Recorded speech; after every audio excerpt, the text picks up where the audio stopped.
Hello, my name is Jessica Dobbs, and tonight we are going to talk about spiritual authority.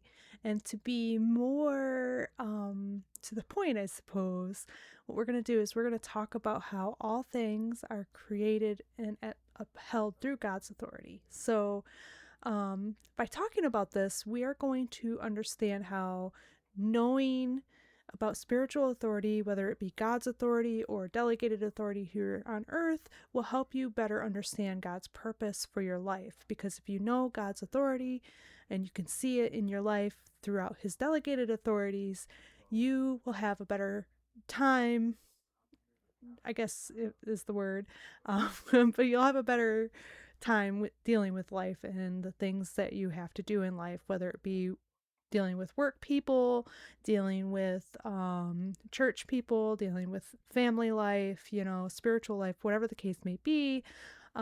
These are things that you must know in order to have an easier walk in your life here on earth. So we have a lot of Bible verses to cover tonight, so let's kind of dive in and see where this takes us. As I mentioned earlier, all things are created and upheld through God's authority. So where do we find that at? So let's look at Hebrews 1:1-3, and we're going to read this together, okay? So here we go. Hebrews 1:1-3. God, who at sundry times and in divers manners spake in time past unto the fathers by the prophets, hath in these last days spoken unto us by his Son, whom he hath appointed heir of all things, by whom also he made the worlds, who being the brightness of his glory, and the express image of his person, and upholding all things by the word of his power, when he had by himself purged our sins, sat down on the right hand of the majesty on high. So there's two things I want to point out here. In verse 2, it talks about how his son, Jesus, was spoken unto us, and appointed to us, and is also by whom he made the worlds. So everything is made through Jesus. Jesus is our creator. So that's very important to hang on to. Also in verse 3, it talks about, where is it? Oh, and upholding all things by the word of his power. So those are two things we want to pay attention to for this first part. If we look up John 1:1, it's important to note here about Jesus. So in the beginning was the Word, and the Word was with God, and the Word was God. And the Word, as we learn, as we continue in John, talks about it being Jesus. So Jesus is the Word was there in the beginning, and the Word is also what made the worlds. And you're wondering, okay, we're getting there. So in Genesis 1:1-3, this is important, how the worlds were created. It was by the word. It was spoken. Okay, so in the beginning, God created the heaven and the earth. And the earth was without form and void, and darkness was upon the face of the deep. And the Spirit of God moved upon the face of the waters. And God said, "Let there be light." And there was light. So there we can see God spoke. It's the word. So everything is upheld by the word of his power. God's authority holds together and maintains everything. You can see it everywhere once you know where to look and how to look. Once you have an encounter with God, you can't help but see him at work in everything, okay? And so let's talk about his authority, okay? Because he is the creator of all things, he is the authority of and in all things, okay? His authority trumps everything. So, what does that mean for us? Well, that means that our obedience to his authority, to God's authority, is his greatest demand for us. And so once you know these two things, you know that his authority is all, and that also our obedience to his will, his authority, is his greatest demand of us, everything else kind of falls into place. But you might be wondering, well, how is that? Let me just give you some examples. So, for obedience, it's our greatest demand, right? Obedience to God's will is our greatest demand. Let's look at Romans 13:1-2. Let every soul be subject unto the higher powers, for there is no power but of God. The powers that be are ordained of God. Whosoever therefore resisteth the power, resisteth the ordinance of God, and they that resist shall receive to themselves damnation. So the ordinance of God is kind of like the command of God, okay? So it's important. We must obey God in all that we do, okay? And this is also expressed in 1 Samuel 15:22. So King Saul, he was told by God, you need to go and wipe out the Amalekites. Wipe them out completely. Every babe, every lamb, the king, everything. Wipe it out completely. They need to go. And Saul thought better to himself, like, well, I mean, God likes sacrifices, so I'm going to keep the best of the oxen and stuff so I could sacrifice to him and humiliate the king because I'll keep him alive too. Well, Samuel, the prophet, came to him and was like, what are you doing, bro? Like, this is not what you should be doing. You should be obeying God. And this is what he said in 1 Samuel 15:22, and it's very important. And Samuel said, hath the Lord as great delight in burnt offerings and sacrifices as in obeying the voice of the Lord? He answers his own question here. He said, behold, to obey is better than sacrifice, and to hearken than the fat of rams. He tells us right here that obeying God is more important than sacrifice, okay? Like, that's how important it is to obey God. That's how important it is to obey his authority, his will, everything. It's top. top. And then we go to the New Testament and we see it there too. So Peter, in 1 Peter 1:22 says this, seeing you have purified your souls in obeying the truth through the Spirit unto unfeigned love of the brethren, see that you love one another with a pure heart fervently. So obeying the truth. Who is the truth? The truth is Jesus. So the truth is God. You have to obey God, okay? So anyways, as you can see from those examples, obeying God and his authority is very important. But you may be wondering, okay, well, I can obey God. That's easy. God tells me, hey, don't commit, murder. All right, I can do that. The direct authority from God, easy. But what about his delegated authorities? Do you know where to see them? Do you know how to recognize them and the importance of obeying even his delegated authorities? Let's dig deeper, shall we? So, sorry, I have to look at the verse here. Yes. Okay. So we're going to go over a few different examples. And the first example that I want to go over is the authority between husband and wives. Okay. And the verse I'm about to read, most often people just stop after like the third verse in or something like that. And they're like, see, wives need to be subject to their husbands. So do what I say, woman. Well, we'll go into each of these examples. I want to tell you, each of these examples have both what the person under the delegated authority should do, but also what the person in the delegated authority should do, which is very important. And a lot of times that second part is left out. So husbands and wives, we're going to go to Ephesians 5:22 through 33. Yes, that's a lot of verses. So let's go ahead and dive in. I'm going to try to just read it all and not say anything until after I've read it, but we'll see. We'll see how that works. So we'll start with 22. Wives, submit yourself unto your own husbands as unto the Lord. For the husband is the head of the wife, even as Christ is the head of the church, and he is the Savior of the body. Therefore, as the church is subject unto Christ, so let the wives be to their own husbands in everything.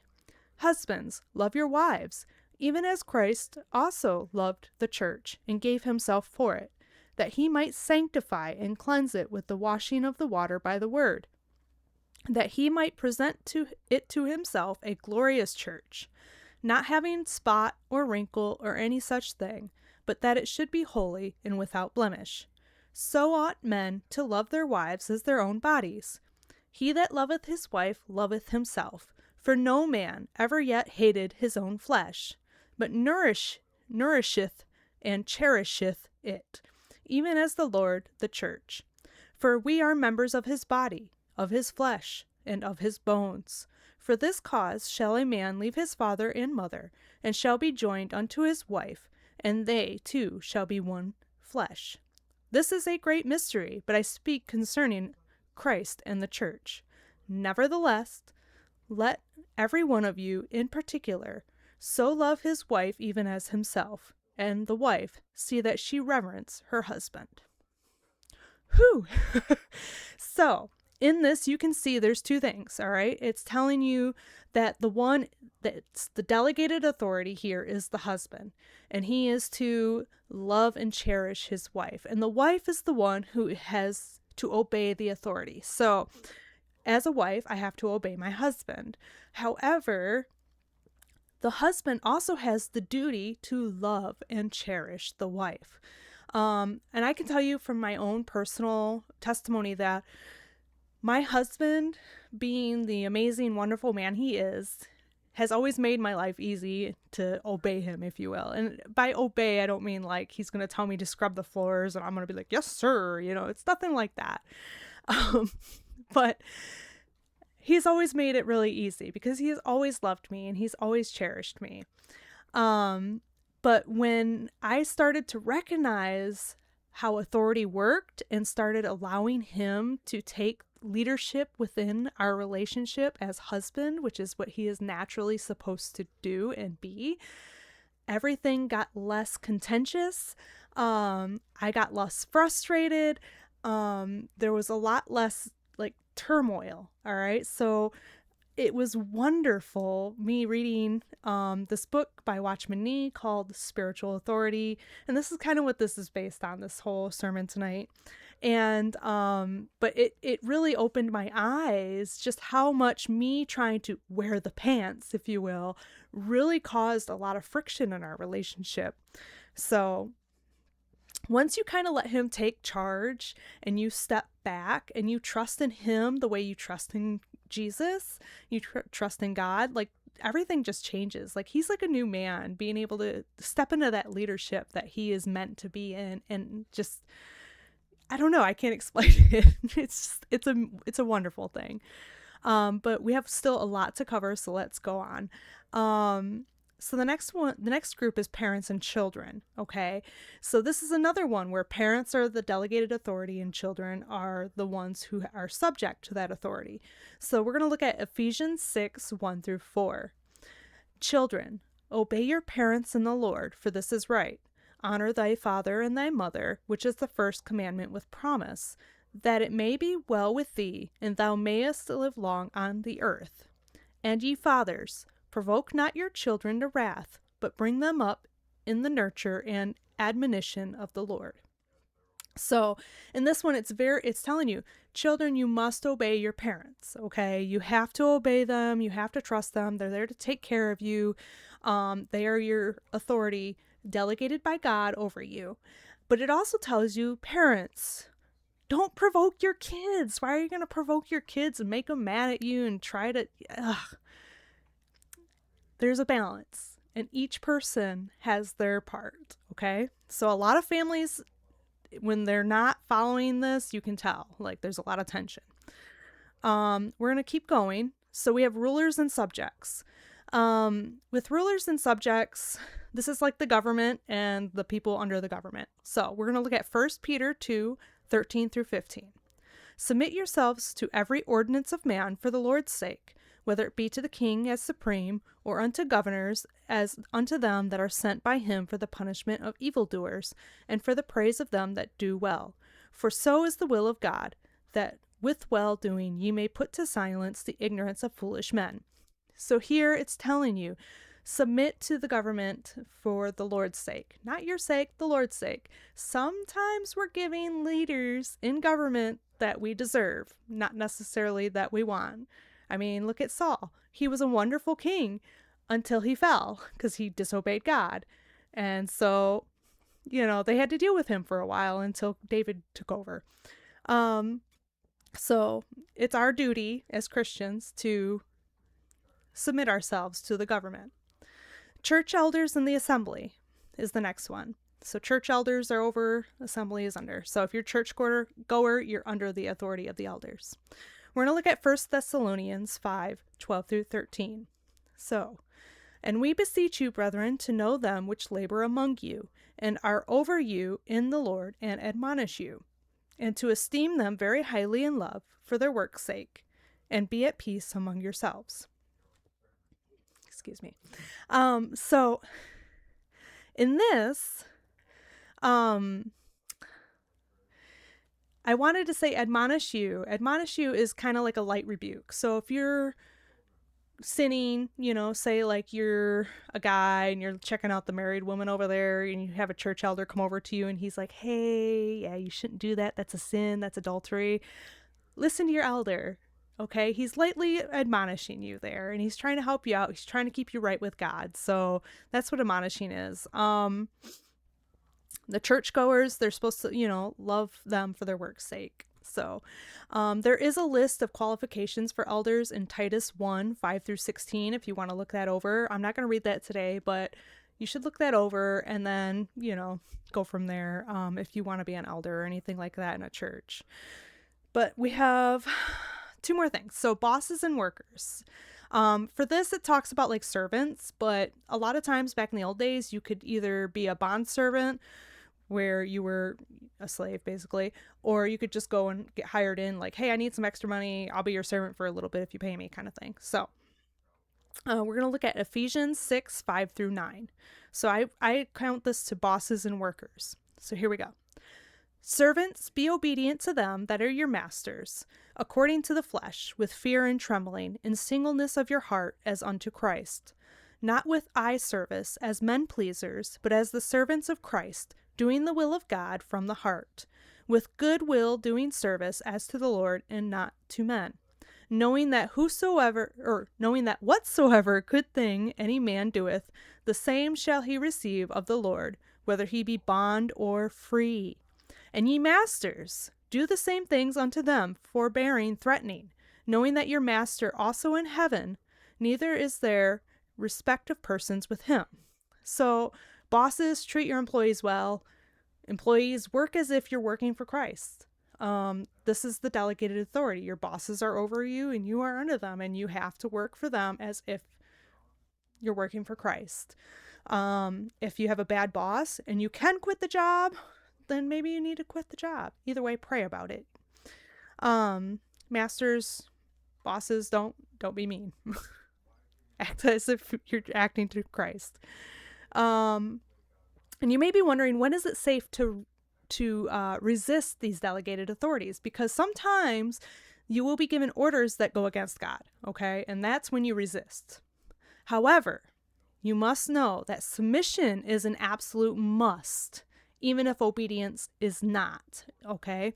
So what I mean, let's look at Acts 5:28-29, okay? So the Pharisees caught Peter and his pals, and they're trying to tell him, look, you can't be doing what you're doing. And this is kind of the conversation from there. So in 28, from Acts 5:28-29, saying, did we not straitly command ye that you should not teach in this name? And behold, you have filled Jerusalem with your doctrine, and intend to bring this man's blood upon us.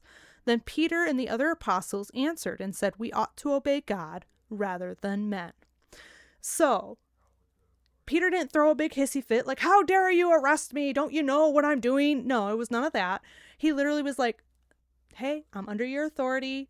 I'm here. You have me, but I got to tell you, I can't do this thing that you asked me to, because God told me I need to go out and preach. And so I'm going to preach. And so that's how you rightly resist delegated authorities.